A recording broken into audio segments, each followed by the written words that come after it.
Greetings, everyone, and welcome to this bonus episode of the Hired Geek Podcast, episode number 156 with Vielka Hoy of Bridge to College. We had a wide-ranging conversation breaking down some myths and stigmas and preconceived notions around college rankings and prestige, and it boils down to how can we help guide and support students to make the best decisions for where they go to college around a multitude of factors. So, it's a conversation that we've covered recently of how to make the most out of college while you're there, but this kind of helping students to make better informed decisions and make sure that they are successful and actually graduate from college. So really enjoyed talking with Vielka. Just was a great time and a great conversation. Definitely connect with her to keep the conversation going. But without further ado, after this brief message from our sponsor, this is episode number 156, a bonus episode with Vielka Hoy. This episode is brought to you by Kitcaster. Kitcaster books you on top podcasts. How do funded startup founders attract prospects and talent? Podcast interviews. How do entrepreneurs with exits find new deals? Podcast interviews. How do C-suite execs differentiate in crowded markets? Podcast interviews. Kitcaster books you on top podcasts. Click the link in the show notes for a special offer. Celebrate good conversation. I am super excited for our conversation today. There's a lot that I want to cover with our guest, just talking kind of broadly about some trends in higher education around college rankings, which I feel like it's gotten a lot of conversation, discussion in the zeitgeist, and also stop at students, which we've covered once before, but I really like the opportunity to dive in again, definitely at this point in the moments that higher ed is going through. So without further ado, we'll get to it, as we always do, starting with our guest introducing themselves and giving a brief overview of their professional background and how they got to be where they are today.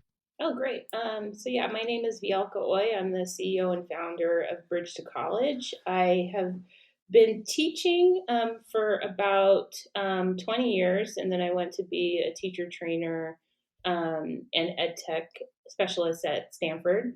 But during that time, I started a consulting company for college admissions that I wanted it to specialize in under-resourced students.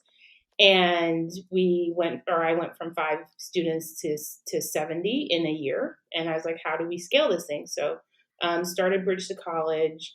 And Bridge to College uses not just my experience in education, but also my research in race and access to higher ed and some machine learning.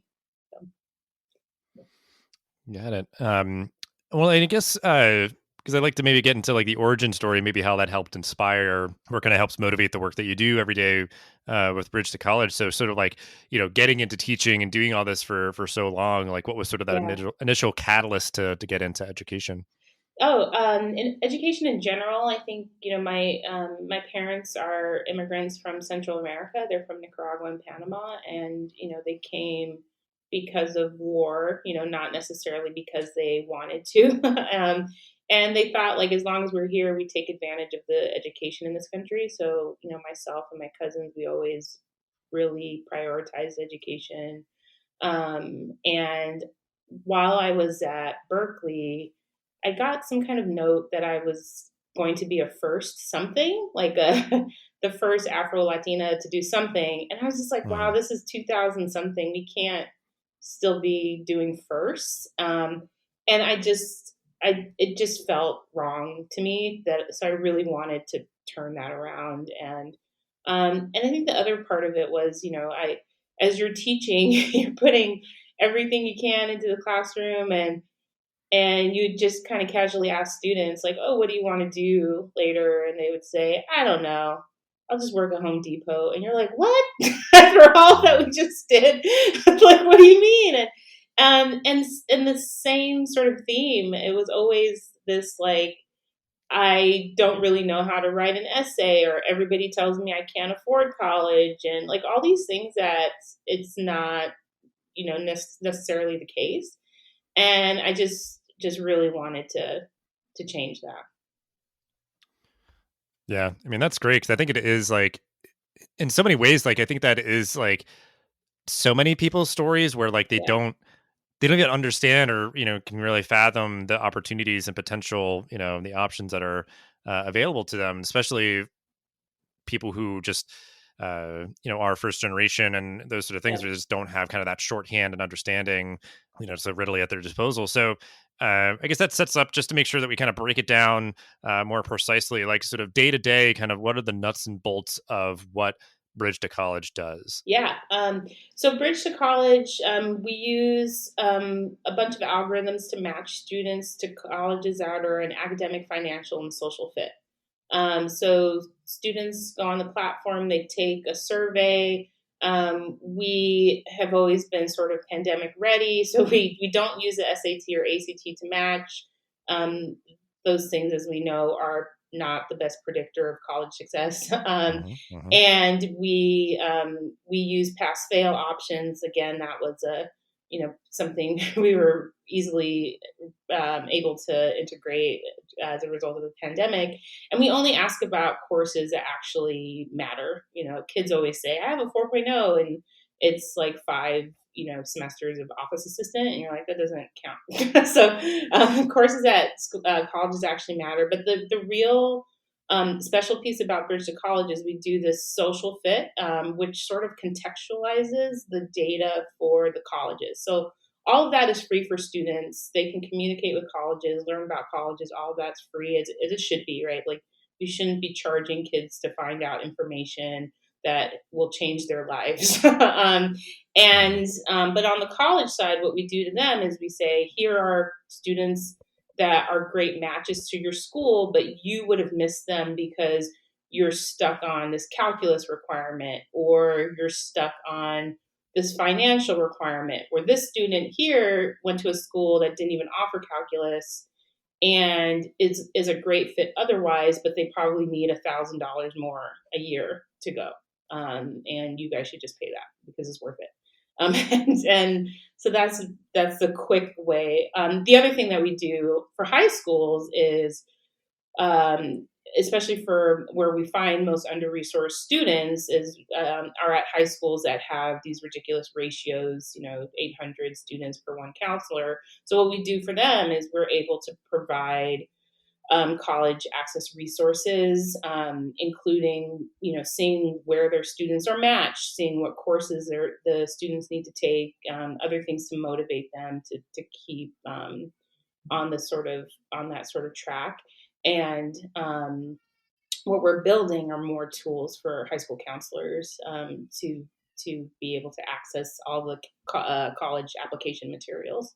Yeah, that's great. It's very comprehensive, and I think I've been seeing, for I think the past couple of years, just a lot more movement in the direction of, just helping students make better informed decisions about where they go, and that it does sort of open the sort of doors of, potential and opportunity. Whereas, it might just be kind of limited to schools that are in their neighborhood or something, stuff that they Right. just see maybe the ads for all the time. But yeah, like there could be a better fit in all those kind of categories. And trying to kind of thread that needle where it's like, okay, if we can really like kind of manage all those sort of areas of social, financial, Hmm. what you want to study and that sort of thing. Yeah. Yeah, that's really great. Where it came up for us too, I should mention, is because originally I was just doing this sort of academic and financial fit. So where could you graduate from? And the key was graduating, not just getting in, and it will meet your financial needs. And so I was doing that, and I guess not to say that it was somewhat easy, but it was the easiest of the matching. And students started saying to me, "Well, now that we've done that, where will I thrive as a Black female student? Where should Hmm. I go as a trans student? Where we had a family call us. They lived on a reservation in Oklahoma and literally had never left. So in their case, they were sort of matched to really great schools, Harvard, MIT, and these sorts of things. But if you've literally never left that like 2 square mile section in Oklahoma, like, is that really going to be the place that you're going to thrive and not get lost, right? So that's when we started to develop those additional criteria, and as we're seeing in these conversations around trans athletes and other LGBTQ students and critical race theory in higher ed. These are things that students are wondering. Where will I go that I'll at least be welcomed, right, and safe. And that's a huge that's the really huge draw of the social fit. I appreciate that you've been very comprehensive also in your answer here of acknowledging standardized tests, and that's been definitely having sort of a disruptive couple of years here, and then so much of what is happening like literally right now as they're recording this episode, and that really absolutely being important for students making their decisions about where to go, which I think some folks may overlook, because I think it's exactly right of where the sort of bare minimum here is helping a student determine where they can get in. But Right. I love that you kind of have taken that mindset of like, where are you going to fit in, feel safe, and be successful and graduate? Because, I mean, I know we'll kind of get to this a little bit later, but, there's so many of the students that have, some college, no degree, and, really trying to address that. So I want to make sure that we give kind of a acknowledgement of another aspect of this whole kind of segment of how students choose where they go to college is college rankings, where I feel like, institutions often love them because they can tout, look at us and how great we are. It does, I think, help to an extent, maybe, students try to kind of filter and make some more informed decisions. But curious your take, because I can kind of take them or leave them, I guess. But, what are your opinions on college rankings as a way for prospective students to navigate the college search? Yeah, they're pointless. I would say they're better for donors. And if a donor wants to figure out where to put their money, that's a really useful tool. But for a student who's trying to figure out, where am I going to graduate on time? Which school is sort of proactive about sexual assault? What school is actually going to fund me? Like those don't answer any of those questions. And they're also interesting. I recently picked up what's it called, Weapons of Math Destruction, and the author argues that those rankings are also sort of self-fulfilling. So they especially in how those algorithms correct themselves. So people apply to the school because they're highly ranked, which then makes them highly ranked because then everybody's applying to just those schools. So it's not useful. Most of the schools on the platform are schools that most students have never heard of. And we tell them, like, you will probably need to get a jacket. But other than that, it's a great school. You'll get in, you'll get out, you'll be paid for. And that's sort of the point, But I think the rankings just do a really huge disservice, I think, to a majority of students, because they assume that this is an indicator of their potential or how smart they are. And it isn't any of those. And so it just. I feel like that's like a clear answer though, where it's just like, for my question, where it's like, like, how do they fit in for like prospective students? Like, they don't, they're useless. Not And at I all, think yeah. in my head where it's like, kind of like the idea where I'm like, whatever, like take it or leave it. It's like, is that how you kind of framed it is right, where it's like, they have utility, but for not what people think they do, where it's just like, it should be just this, like, I don't know, calculator for, whatever else, but not touted and advertised and promoted out to That's students to help inform where they go to college kind of thing. It could be just for, like alumni relations places to be like, look how prestigious we are. Like, you should give us your money. Like, correct. Just like, cool. Yeah, it calculates that pretty well. I think this sort of ambiguous, sort of nebulous, self-constructed, sort of idea of quote unquote prestige. And it's one of those things where I think about where like, it works for everybody involved. So it's like, like you said, like self-propagating. So it's like, like, all these prestigious places love being able to say like, for 20 years running, we've been like number one, blah, blah, blah. Like, and it works for US and News and World Report because they get all the traffic or money or whatever fees to do this or that. Yep. We had a family come to us. We didn't ultimately work with them because we weren't aligned in our values, but they said they would only apply. Initially, she said, my son's only going to Berkeley or Yale. And she was like, I don't want you telling him about any other college unless it's on these rankings, right? In the top 10 or something. And I was like, I really have to ask, like, what do you think the rankings are sort of telling you? She's like, I want real professors. I was like, oh, those are all legit PhDs at the other schools too. Mm-hmm. And she was just really convinced that they just weren't even real schools. But the real sort of damage was, I was like, her son, there was not an A anywhere on that transcript. And it was honestly mostly C's. And I was like, there's plenty of schools that would admit him with his grades, but it's honestly not going to be Berkeley or Yale. And she was like, he's an athlete. And I said, he's barely, that's not going to work, especially at like these schools too. And so she pressed me really hard. So she said, what does he need to do to get to Berkeley or Yale? And I was kind of joking, but I said, he needs to do high school over again. And she goes, well, that's what we'll do. So I was like, good luck. I don't know what to tell you. Yeah. Well, and it's like, like the, wild part of that is that, like, you're having this conversation and it gets kind of all stuck up and kind of warped by, the rankings and perceptions of, quality and value. Whereas it's like, if we were able to just, I'm imagining, like, if you were able to sort of like rewind and just be like, your child could grow to a great place, get a good education, and, be gainfully employed and all that. Like, it's all just getting all twisted and sort of tangled through, like, well, they need to go to a top 50 school or this, that, and the other, or whatever, and it's just like, where you're saying, like, well, they're not going to get in. It's like, well, like, what would we have to do to get them in? And it's like that we shouldn't even be like, we're wasting time here. Exactly.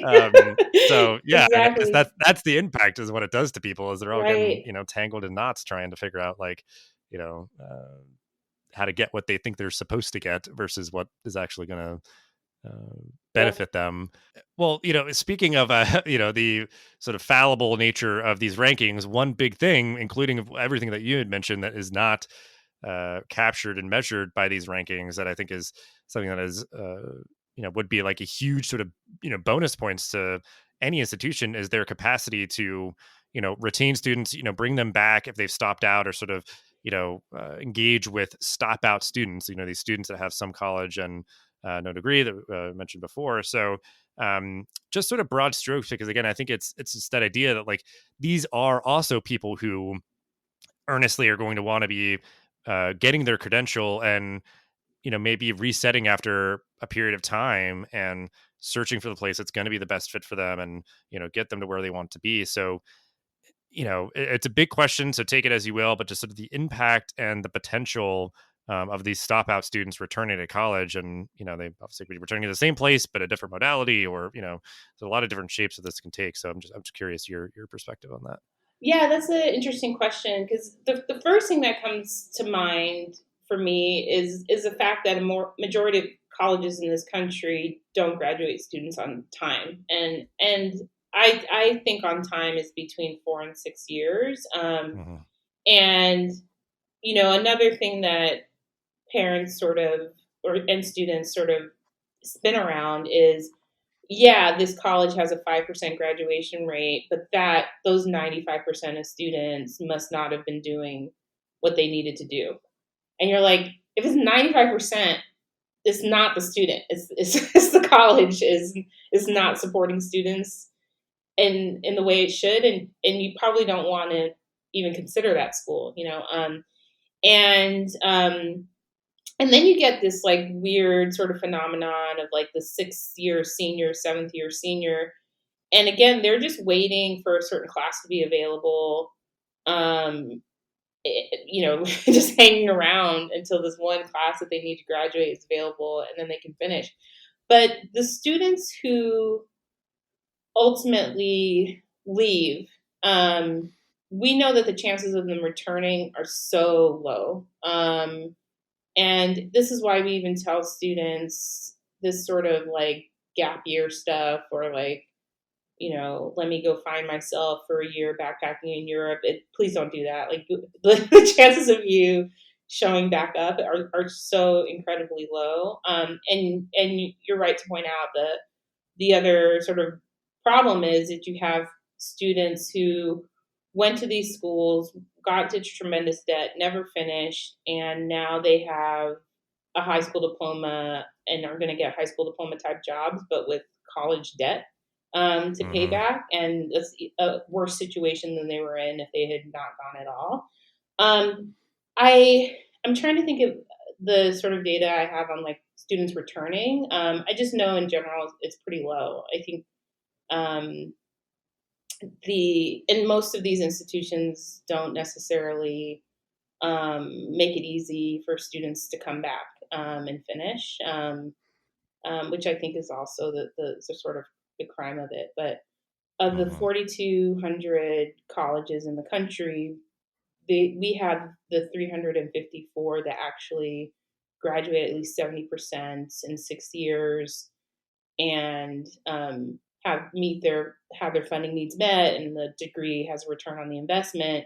But there are, you know, so many with these awful graduation rates, and some of them within the first year, and students tend to ignore it. They also tend to ignore.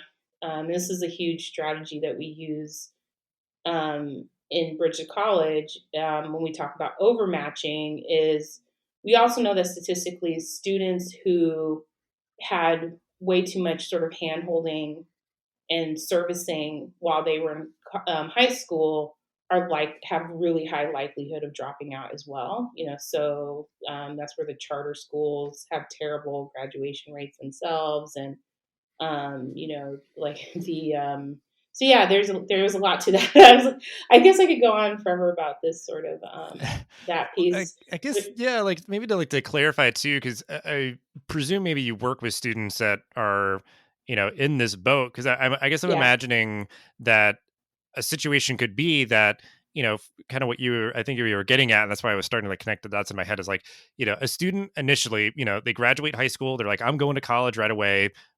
That's cool. You don't have to, but that's your choice. All right. So that's the path that we're going here. And yeah, they just make sort of a misinformed, decision originally, which is why they maybe stop out or any number of other reasons that could interrupt a student's studies. So then if, you sort of catch them and are able to kind of nurture their return, help facilitate that to, a program, an institution, and everything that's going to be a better fit, that does seem to be, it makes sense, but like that does seem to be what's required. And certainly, like you're saying too, like my impression is like a very small fraction of yeah, institutions are kind of playing this game. They will say, it's like, hey, we've built it. You can come, we're here whenever you're ready, versus like, outside companies or institutions themselves who are like really doing this work themselves to make themselves as accessible to students transferring in or returning after extended periods of leave. So I guess just any reflections or anecdotes from experiences that you've had sort of working with students who are kind of like, maybe kind of regretting the choice they made originally, or, anything like oh that, and how gosh, you've kind of like, yeah, like bridge them back into higher yeah. ed to make a better informed decision. So typically, students who apply to the match schools, they graduate on time and everything's all good. There are students who don't listen, and they want to, and it's unfortunately happened where people come to us and they're saying, "I'm about to drop out, or I have already dropped out of such and such school. How do I get back?" And the first thing is most colleges don't let you come back, at least not easily. They're not going to have the same funding options. They're not going to take the units. They're going to want you to start all over anyway. And so the AP credits the students had in high school might not count again. We've had students where we've worked with who it's worked out. Like we figured out an institution in a way for them to do it, but it's been pretty difficult. And I would also say a lot of the reasons why students are leaving is because usually it's around some kind of funding thing, like they thought they could swing it, or the school pulled the funding away, or something like that. But it's a really interesting point, because if we consider the large amount of students who aren't graduating on time, and then there's very little to support them to come back or graduate ever. It is even worse. But I would say it's for any of the students that we've had. Like we had a student, for example, a Chicana student who wanted to be a physicist, and we were like, okay, and we looked at some schools like Rice. And she just didn't want to, fear of going to the South, which that's for another day. But yeah, and so ended up going to Cal Poly, San Luis Obispo, and was the only person of color in all of her classes, and just hated it. And she was also, there weren't very many faculty of color either, so she didn't feel like she had anyone to go to. So and then she wasn't funded. And so she left, and we spent years trying to get her back into any institution. It was just nearly impossible, mostly because she couldn't get the money to go back. And every year that it takes you, is another year that the price goes up. So it was just becoming more and more impossible. So yeah, it's a really interesting point, because you would think, because of how high those dropout rates are, that somebody would be accommodating and trying to get these students back, especially if they were admitted to these really competitive schools, and most institutions are not. Right. Like, I mean, that's just, I guess, how it is. It's institutions would rather focus on new prospective students than, helping get transfers or stop out students to come back and those sort of things. But I guess like this, maybe it's just a natural sort of apex of the conversation, because we've talked a lot about just how students are, informing themselves to make these decisions and everything. So what advice would you give to colleges themselves to better position themselves in this competitive market? Because I think it is really interesting what you're saying, like that, you've kind of searched through the haystack and found these, needles that are these places that where it's like, it's maybe not like the most apt metaphor. Like I'm thinking of like the movie Moneyball, where it's like, It is you're like like really, that. like getting into the stats and you're being like, wow, okay, these are like, and again, I keep using just different mixing metaphors, whatever, but it's just how my brain works. Like the diamonds in the rough, like that sort of thing, where it's just like, Right. You discover these places, and I'm sure it's maddening at times where it's like, wow, like, these are great places that are hard to find, and other institutions like, they're just sort of touting more of their prestige or whatever. So, this maybe is just the more like practical, tangible advice that, pad those stats, the ones that matter, just advice of how to get there, I guess, for colleges that you might give. Yeah, so the couple of trends that we've seen so far with the colleges that we partner with. So when we go into them, like we talk about the students, but we also talk about like being able to use sort of correct competitor data. So we have schools sort of assume one of the our partners is Southwestern University, for example, and so they're a liberal arts college in Austin, and so they thought their largest competitor was UT Austin, and so they're looking at the trends of UT Austin, and I was like, the kid who's gonna be successful there is not the same kid that's going to be successful at your institution. So that's the first thing that we look at, is like, let's situate really who we're talking about. But the other trends that we're seeing, and is just how colleges almost get in their own way. They do things like one trend we've seen is they typically fully fund students whose families earn between 110,000 and 200,000. And you're like, this is so strange, because the lower income students are coming in with more federal money. So why wouldn't you just, cover the rest for them? Whereas the student who's making 150 is, it's not, I mean, especially if you're in the Bay Area, that's not doing it either. But they're in a much different situation. And colleges, like the public, that have these implicit understandings of what it means to not have money. So they have all these assumptions about people who don't have money, and if they are, diligent and hardworking. Like, it's this terrible assumption, but that society at large has. Another thing that we see, is why I always harp on calculus, is schools, some schools are explicit about calculus and some are implicitly do it too. So, some schools, the freshman math, they won't even offer calculus, but they're still looking for calculus on transcripts. And most under-resourced schools don't even offer calculus or physics or chemistry. And but these schools are still looking for it, not understanding that institutionally, this is something that the student couldn't have done. So it's these weird things that they do that sort of get in their own way that we demonstrate to them. Or, another thing we show them, most schools, even with really good graduation rates, those are oftentimes averages. But when you look at subgroups, they have really low ones. So we were talking to a college that had like a 96% graduation rate for everyone but Black students. So the graduation rate for Black students was 40%.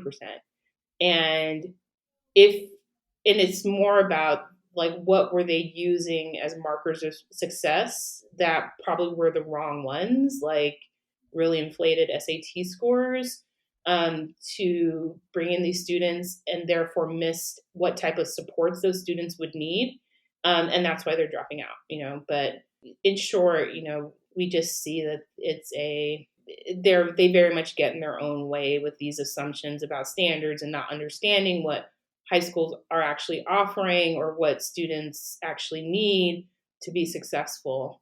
What students need to be successful, like that point you ended on, like it's a complex problem with complex solutions. Like I think, Yeah. a lot of institutions are just looking for, very simple ones. And, I think that's all kind of stuff that we've covered in other episodes of the podcast. So go back and listen to all those.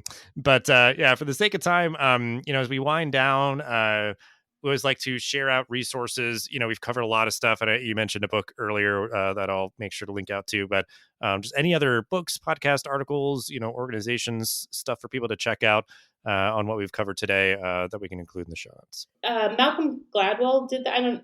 I haven't listened to all, but I'm sure you probably know Malcolm Gladwell did that one, and he did a couple of episodes on college. And the one I reference a lot is he talks about this sort of, if a college had $50,000, they would rather give 10 students $5,000 each who don't really need it than $50,000 to the one student who really needs it, because they make better money off of the other students. So it's really compelling arguments that he gives for that one. There's a couple of Georgetown workforce studies that we use in the algorithms that talk about return on investment for the degrees. And the return on investment metric is, on average, are students earning more with a degree from this institution than they have to pay back in whatever loans that they do have to do. And that one was, it's a huge resource that we use. Some of those schools, especially, they look at a 10-year average. So there are students coming out of institutions and 10 years later, they're still at a negative number, so those are schools that we do not include. But I think that's a really compelling one for families if they want to sift through that, or, of course, use the Bridge to College platform. But I would say those are the three big ones. Yeah, I did listen to that whole series that Malcolm Gladwell did on rankings, and it's sort of infuriating, but Yes. Just a very interesting breakdown. So it's just a few episode series. We'll link out to that for sure. Yeah. So we'll give you the floor here, as we always do for our guests. Final thought or call to action on this topic to end the episode. For parents and families, be really aware of what you actually want. Is it, a university that you can get a really cool sweatshirt?